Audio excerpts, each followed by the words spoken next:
we will discuss about the gaseous exchange, how gaseous exchange occur.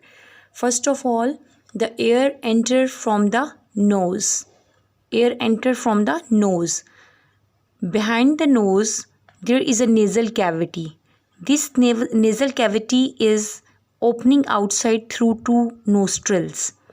And between the nostrils, there is a partition, there is a wall. And hair and mucus are present inside the nose. What is the function of hair and mucus? Hair and mucus filter the dust particles. They prevent the bacteria from going inside, and they keep the temperature of the air almost equal to the body temperature, that is 37 degrees centigrade. So the function of mucus and hair is to filter the dust particles and bacteria and germs, and the second function is to warmth the air which is going inside. Then after passing through the nasal cavity, air goes into a cavity which is common for food and air. Food enter through the oral cavity, air enter through the nasal cavity.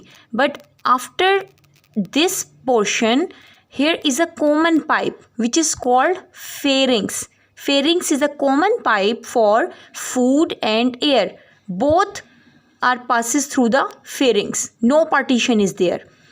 After that, here you can see epiglottis. Epiglottis is just like the covering of a bottle, or you can say covering of a pipe. This pipe is covered by epiglottis. Epiglottis prevent the food from going into this pipe.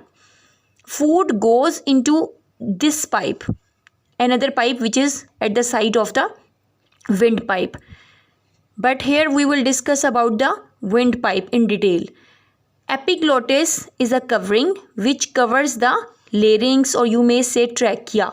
Above the trachea, here is a voice box which is also called larynx.